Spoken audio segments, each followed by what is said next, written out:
Hi, welcome back to the Beginner Piano mini-series. In the last lesson, I've shown you 4 chords and explained a bit how you can string them together and how to play them using the piano pedal. We've encountered C major, F major, A minor, and G major.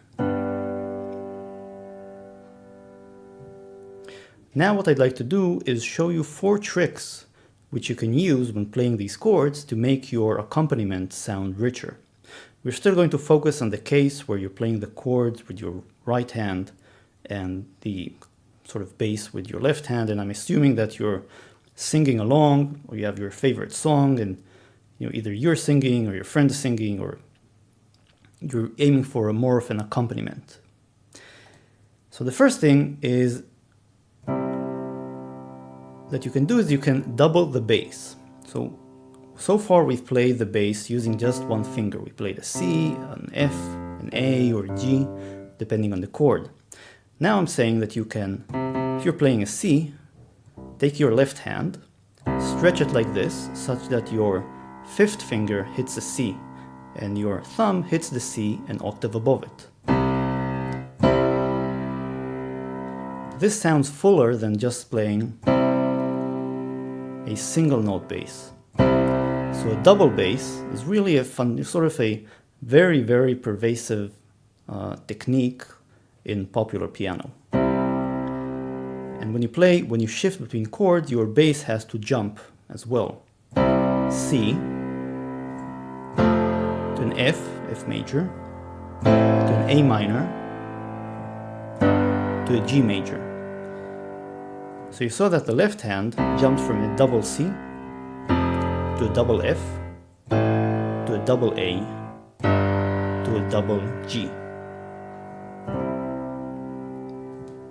So that's trick number 1.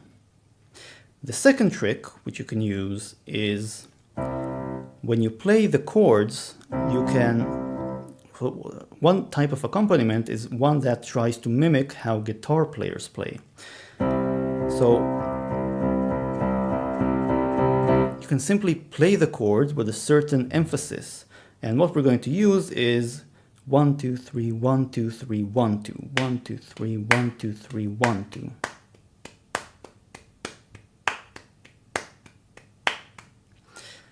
Let's see how this sounds like with a C major chord. 1 2 3 1 2 3 1 2 1 2 3 1 2 3 1 2.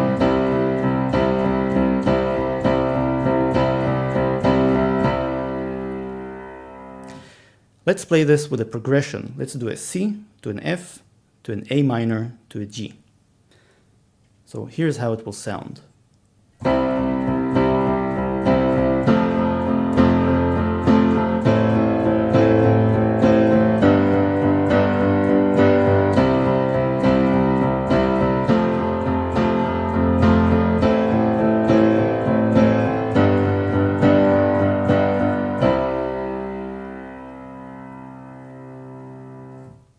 When you start out, this is going to be difficult because you're going to have to jump around both with your left hand and your right hand. So when you practice this, make sure to practice slowly. Start slowly. Don't try to play this at full speed. Really just try playing it slowly, as slow as you need to get it right. And the trick to this is really to keep this sort of 1 2 3 1 2 3 1 2. So this sort of accent going. And for that you have to have good technique when switching the chords, because you want to give the emphasis at the right points. Here's another tip or technique that you can use to spice up your accompaniment, and it's called arpeggiation. What you do is, instead of playing all of the chords notes at once, you simply arpeggiate them. You play them one at a time. So this is for more of ballads, for ballads or softer, slower songs.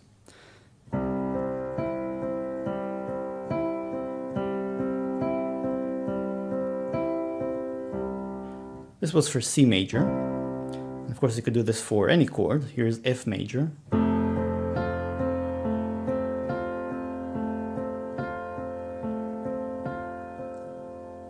And let's play this with a progression. Let's do an F major, going to a G major, going to an A minor, going to a C major. So the chords are going to be F major, G major, A minor, C major. And this will repeat.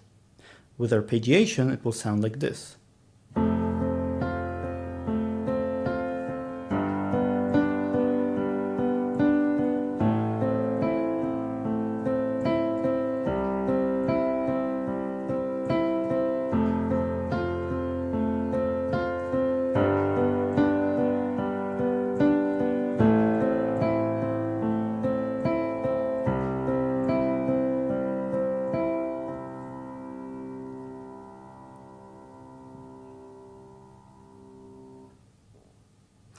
So this was a third trick. By the way, you don't have to play the arpeggiation pattern twice. You can just play it once.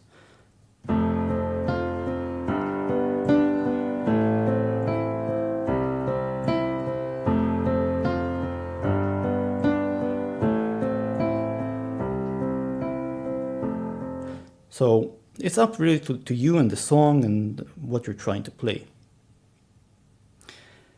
Now for the fourth trick.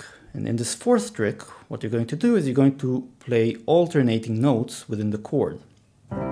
Let's take the C major chord, and it has these three notes, this G, C, and E. And we'll call them 1, 2, 3, just to label them. So what you're going to do is you're going to play 2, 3 together, and then the 1, and then the 2, 3, and the 1, 2, 3, 1. So it's going to sound like this.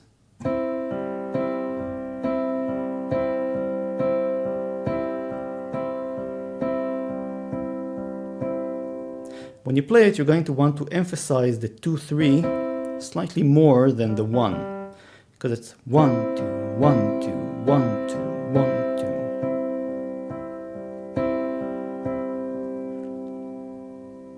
2. So let's take the same progression, F, G, A minor, C, and play it using this trick.